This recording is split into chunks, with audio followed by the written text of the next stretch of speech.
Run, river, run, run through the hills. Run, river, run to the sea. Run, river, run to your place beneath the sun. Run, river, run over me. Run through the land, you run through my soul. Bring me wisdom and peace. Hey, this is Jan Lewis. Welcome to be my guest today. We have from basically all over the continent, we have an encore appearance by Cheryl Landis. Welcome back, Cheryl. Thank you. Cheryl has been with us from, I guess when we first began the program here in Upton. And Cheryl does something that I probably, and a lot of us, wouldn't have the patience to do. She's a technical communications consultant. And what you do is indexing, right? Yes. All right, we're going to show you. Now, we're going to zero in on this. For me, she was so sweet. She brought, this is what she does, like what you find in the back of your books, right? What is it, the back of the book, what pages it's on, or tell us what it is. The index, which you're looking at right here, Yeah. it's in the back of the book. Yeah. So it's a list of terms that people might look up in the book. Yeah. That is wonderful. Now, how did you get started into this? And what do you do with it? How do you do it? Well, on how I got started on it, or in it, it was by accident, actually. I was working my first technical writing job. Back then I was an employee of a maritime company in Seattle, and the company produced a lot of big, thick documents required by the government. When I started working at this company, it was shortly after the Exxon Valdez spill happened in Alaska. And so what happened as a result of that, it started with the state of Alaska and then other governments followed. But what happened was Alaska started requiring more documentation on what companies would do in an emergency. And they really focused on the maritime industry after what happened, because the captain of the Valdez was drunk when the ship went aground. He was in deep doo-doo. He was in big, yes. And that went on for a long time. Oh, yeah. And so our company was one of the companies that helped clean up the spill. Yeah. So we were also heavily regulated by the government for various reasons, but Alaska, because we were in that line of work, we also had to provide emergency response plans, and Alaska had very strict requirements on what were supposed to be in those plans. So you had to type all that up, computerize it. What we did is we had consultants writing the information who were specialists in that field, and then what my role was, I would edit it at that time, and then I also had to make sure that the information was published and distributed to where it needed to go. We had to have any vessel that was in Alaska, any of our tugboats and barges, had to have a copy of that contingency plan on board at all times. It had to be current. And the facilities in Alaska where we had operations also had to have a copy of that plan. What would happen is the consultants would write it, I would edit it, and these things, they were thick. They were like, How long did it take you to get through that? Usually these projects were lasting about 6 months. And they were very long projects. Yeah, So, but you got like a 3-inch binder with all this stuff in there. Yeah. And you have a table of contents. Well, the table of contents doesn't necessarily point you to the information you need. Yeah. And so if somebody has to look up something, that's where the index comes in. That's what you do. Yeah. Was it your idea, or somebody suggested that we needed you for this? Which was it? Neither, actually. It's so going back a little bit before when I started at this company. I have a journalism degree, and so originally I wanted to get into newspaper reporting and freelance writing. I started writing and publishing travel articles on the Northwest, and I'm also interested in Northwest history, like from the period of the 1880s through the 1920s when the mining towns were booming, and I love that era. And so I did a lot of research in libraries, and that's where I started discovering indexes and how helpful they could or could not be. Yeah. And so as I was working at this company and seeing all this information, I got to thinking, we really do need indexes. So I more or less just kind of figured out how to do it. And then on my own, and then about 5 years later, I learned that there's an organization of people who actually do this for a living. Yeah. And so I hooked up with them and you just like started. it right away. When you do indexing, I mean, I know what it is. I mean, when I go to a bookstore and I see a book I like and I want to find out what page the topic is that I'm looking for, that's what I do. I go to the back of it. I see, this book doesn't have it. That goes back. I looked out, that book has it. That's the indexing, right? Exactly. And you liked it. I mean, how long what do they, I can't imagine the piles of stuff they must give you in a book. Well, what you're actually doing, getting back to your other question about the process, what we're actually doing is we are reading the book and analyzing the information and deciding what people will look up. So it's kind of the reverse process of when you're going into a bookstore and looking for a particular So you're figuring topic out what is the trigger word, what is the Exactly. key word. So you must go through their document, right, and go circle what you think. Is that your Exactly. I can picture that. Yeah. And then you have to decide, is it just you? You have to decide, how am I going to create an index for this book, this manuscript? Right. So and it's just me. And it's just So you. It's just me. What kind of people come to you? What kind of businesses and individuals? With me, my niche is a little bit different than other people, but for me, I'm primarily indexing my own technical documents because I write my main area is writing technical documentation. Yeah. But this particular index that you were holding up, I have a colleague in California who he specializes in content strategy, and he's been publishing a series of books on this particular topic. So he's not an indexer, and so he has hired me to create his indexes for This his one right books. here. And this was one of them. What was this book about? This one, it was called, and I don't have any copies, that's why I didn't bring one. It's called Intelligent Content, a Primer. So it's a very small book. It's about 100 pages, but it's an introduction to what content strategy is. Wow. I mean, that we're getting into heavy techie communication. Content strategy is not really heavy techie But communication, but it's intricate. It's technical. Yeah. Yeah. I don't know if I'd fit in with that one too. Do they ever come to you for, I don't know, a school book, college book? I have colleagues that index the academic books, basically.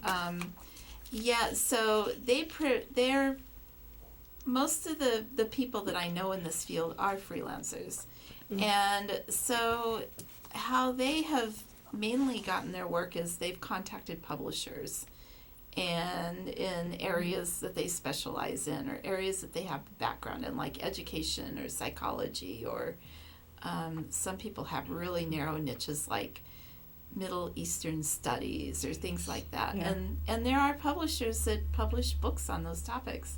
And so my colleagues will find out who those are and who those publishers are and contact an editor at the company and give them their resume and indexing samples. And Was it hard that's for how you we to get the work. word out, or was it really easy? Once they got to know, once they knew you were there, boom. At first it was a little hard to get the word out when I started doing this as a freelancer, but when I started out, I was working at a company. Yeah. So I was just doing it at the company, and I wasn't really thinking about going anywhere else with it. But then the company downsized, and I was one of the casualties. I lost my job. That'll do it. That'll That do brings it. out the entrepreneur in a lot of people. It does, and Yeah. I had always wanted to just have my own business, so that's when I started freelancing. And so I got some work at Microsoft as a contractor, and then I started contacting publishers. Back then I was doing a lot more indexing than what I do today. But I was indexing computer books for publishers like Macmillan, and a lot of that now is in-house, or they've outsourced a lot of it overseas. So if a business locally or wherever wanted, excuse me, wanted you to index their, I don't know what else to call it, manuscript, book, what, Book. they would say, okay, here is Cheryl, and she's an indexing. We've got the manuscript, the book together. Now we just need to have it indexed so people can find out what they're looking up. That's how they would do. That's how they would contact you. Cheryl, how can they reach you? Could give everybody. So how can they reach me? Mm-hmm. My email is clandis, so I'll spell that, Yeah. CLANDES at tabbycatco.com. So now, tabbycatco.com, CO. not COE, Yeah. co.com. And again, what a business can do, or even I think an individual, you wouldn't say no if an individual business owner said to you, I really need this done. Would you? You could do that, right? I could do that, and actually I have, just thinking of one example here, a few years ago, and I don't even know how she found me, but there was a woman in Sudbury who is, I'm going to get geeky again, she is like one of the top experts in Agile. What's that? Agile is a process that software companies and more manufacturing companies are using it to develop products and software. They're very short cycles, and they're usually like 2-week cycles. They focus on usually just one particular component of a product.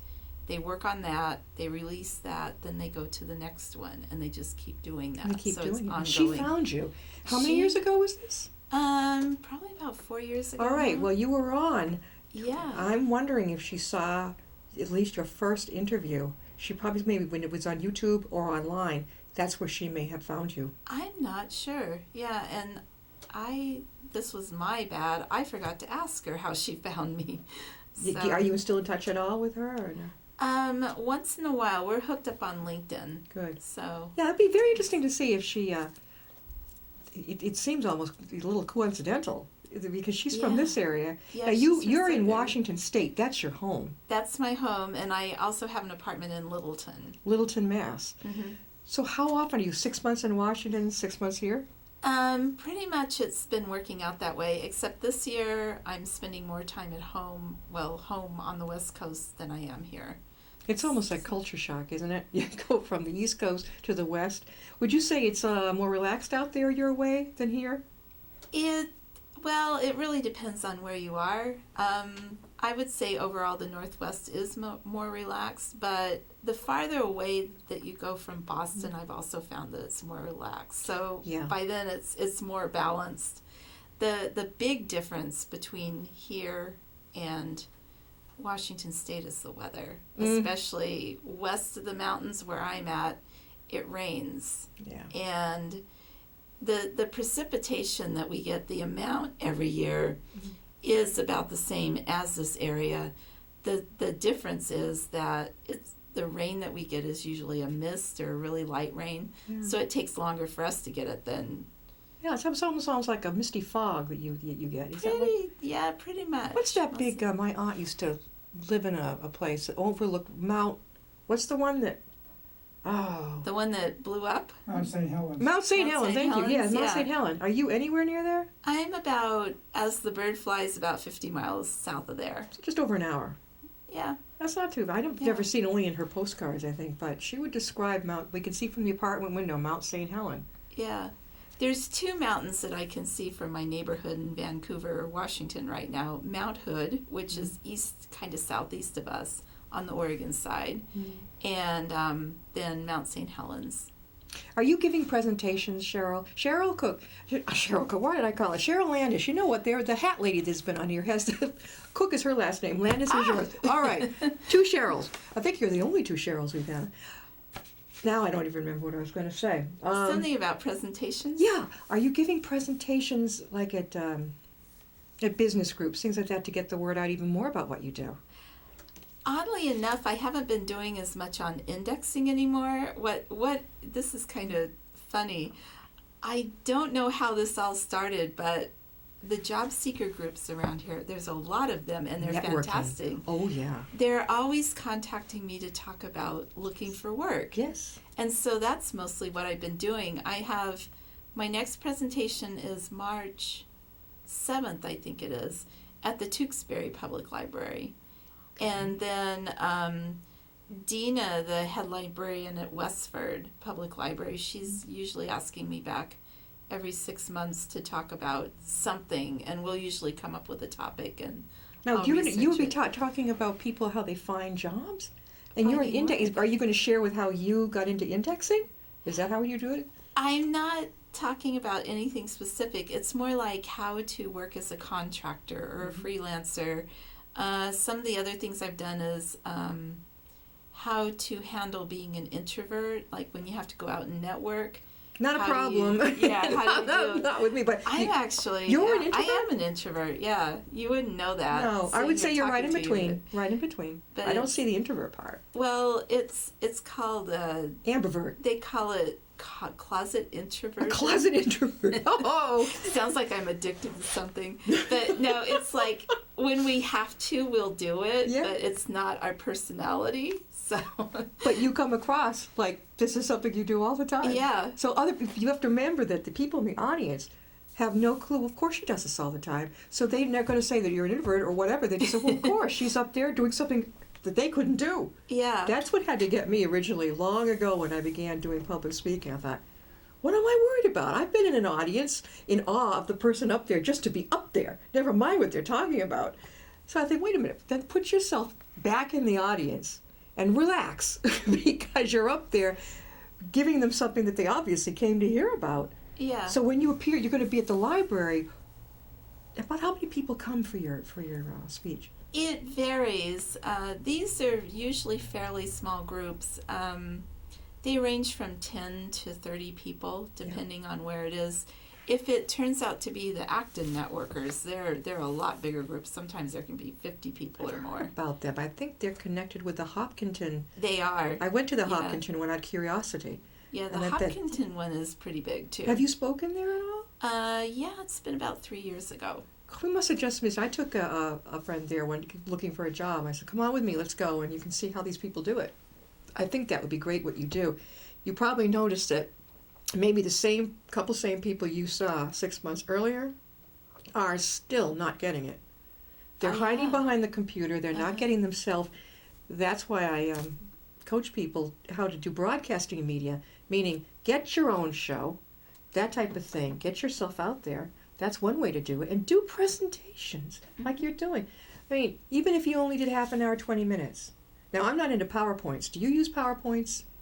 I avoid them whenever I can. So do I. I don't. They're distracting. Oh, yeah. And it boring. I can tell you how many meetings I've boring. sat through. Not only do you get, the piece, talk about indexing, the piece of paper telling you what you are seeing, but you're also up there. It's like I'm in, kindergarten again. I like either one or the other. I'll take my own notes. Well, a trend that I'm noticing, and actually Scott Abel, who is writing the content strategy book series, is doing this, and I like what he does.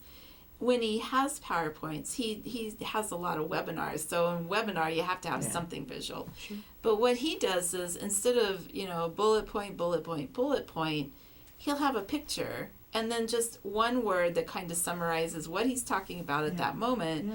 And then, his whole slide deck is I like like that. that. And it's very nice because you can focus more on listening to him, and then you see something that's associated with what he's saying, and I think it reinforces more. Yeah, and you know what? It gives him, having given speeches, I like to have I don't call it a cheat sheet. I actually have a poster board on a tripod facing me, not the audience. And it has cue words that I can, it's not a script. It's just I can pick as I go. But that sounds like, for him, it's a good cue. It is. Each one. Yeah. And then he elaborates on it. Mm-hmm. Now, when you give a speech, how long are you? About half an hour? It really depends on what they're asking for. Most of the job seeker groups meet for about 2 hours. And usually the first half hour is dedicated to any announcements, and then if anybody's looking for work, they will introduce themselves and talk about what they're looking for. And then if there's any, they call them landings, if somebody's got I a remember. job, they Yep. talk about that. Yeah. Any job openings, they will talk about that. And then they have the speaker, and usually the speaker talks anywhere from an hour to an hour and a half. Yeah, and let me tell you, if the speaker was boring, you're sunk. You're going to have to walk out, go to the John, something, because, oh my gosh, I'm one of those people that have a bad back, and I'm like, oh, it's tough to sit through it. Yeah. But if you got somebody pretty, I don't mean, spectacular dynamite, but really interesting, and you can tell they're into it. So many people just get up there and talk like this. It's Yeah. like, as if they're sitting at the kitchen table and they don't have to elaborate. Well, the other thing that I've been trying to do more of is having more interactive sessions. Like this was actually Dina's idea at Westford Public Library about practicing interview questions. So I've done several of these, and now some of the other libraries are asking me to do it, where I will come in and I have a PowerPoint for this, but all I'm doing is I'm projecting a question. Yeah. And then I say, how would you answer this? And then I have notes on my research on, how HR people recommend answering this question. Or I've also talked to colleagues who have been asked those questions and, well, how did you handle it? Sure. And so we'll talk about that after everybody talks about how they would answer the question. So those have been a lot of fun. I started doing those about 2 years ago. Do you share with people how you became a success at indexing? Because I'd never heard, it's been in my face all my life. I always look up something, like I say, on the back to index to find out what page it's on. But I think it would be amazing for people, and I would love to hear it if I was in the audience, how the story of how you got into it and what it involved. A lot of patience. This is detailed work. Oh, you have to be patient. Yeah. And I sort of came into it a roundabout way. So like I was mentioning earlier, I was doing it at this maritime company because we needed another way to look up information. And so after I was laid off from that job, then I got some indexing projects at Microsoft. I was their clip art indexer for 2 years. I think I remember you telling me that. Yeah. Clip art. I love that. I can really relate to. I was indexing clip art, writing keywords for frogs and for frogs? all kinds of fun stuff. Oh, cool. Yeah. Plants. Yeah. And they don't do that anymore, though. And then I branched out into indexing books by contacting publishers and things like that, and got more active in the indexing community when I discovered that there's actually an organization that does that. Definitely, yeah. Do you meet with this organization at all? Sometimes. Like a network group? So it's like a networking group. Yeah. That other people, not many people do it, do they? There's not, and the group has gotten smaller over the years because it's because most of the indexers work for publishers, and the publishing industry, well, you've heard so much about how they're downsizing and... Don't tell me. I love books. I want to hold the book, smell it, read it. I mean, I'm not really into yet the Kindle job there. People are self-publishing a lot. We have a lot of authors on here, and they self-publish. Really cool. It's growing. Really, really good. I think, do you ever go to fairs and have a setup where people know what you do? Like a book fair? I've gone to a book fair a couple of times, but what I have discovered with my work is I don't really get a lot of leads from that. Okay. I think a lot of it is because authors, especially self-published authors, are very money, their budgets are so tight that they try to do everything themselves. I know. And so often they don't, until they figure out that, yes, an index is going to sell my book, like what you were saying. Right. If you're looking for something, you go to the bookstore, you're going to look in the index to see if you can find it. Do many people come back to you? Like, let's say you've worked with, indexing companies. I think you mentioned the woman in Sudbury. Do these people come back to you, like repeat customers at all? They do when they have another book that needs to be published. In her case, she hasn't published anything yet since this. Yeah. And that was her second book. So I haven't heard whether she has anything else going, but I'm sure she'll contact me when she does. So you do have people do come back, I would too, because once I met you and I knew what you did, I would definitely say, okay, this is what they call the jewel in the crown, and you stick with that person. I would think when you give presentations that people would catch on and they'd want to talk with you a lot afterwards. They do. Yeah. And another interesting one that happened with working with Dina over at Westford Public Library, the town of Acton keeps tabs, so to speak, on her meeting announcements for the job seekers groups and other activities at the library. And so when I was doing one of my presentations, it was on the Tackling Tough interview questions. The town of Acton contacted her and wanted to contact me about doing a brown bag for their supervisors. So it would be the opposite of how do supervisors ask questions. And so I went and gave the presentation, and I didn't know where I was going at first. Yeah. And at the very last minute, I discovered I was going to be talking to mostly police officers. Oh, that's interesting. And some other people from the town came, but it was at the new public, it's not really new anymore, but the public services facility on Route 27 in Acton. Oh my God. And they have this beautiful meeting room in there, but probably about half the audience were police officers. The police chief was there, and I'm going, oh my God. Well, that was But good. it went fine. It went just fine. Cheryl Landis, and Cheryl is our resident technical communication consultant, and she has 2 homes, one here in Littleton, Massachusetts, and then another one out in Washington State. Again, how can people reach you if they're interested in your presentations on finding a job and also on indexing the back of a book? So the best way to reach me is at my email address, and it's clandes, CLANDES, at Tabbycat Co.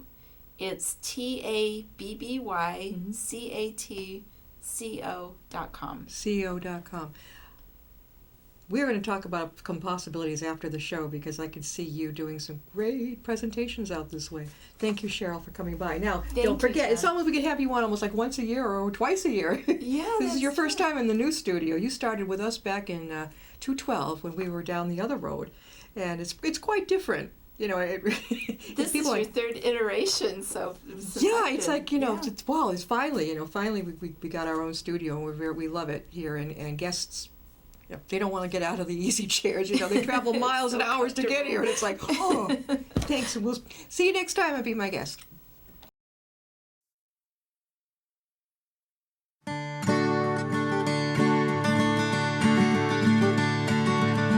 Run, river, run, run through the hills. Run, river, run to the sea. Run, river, run to your place beneath the sun. Run, river, run over me.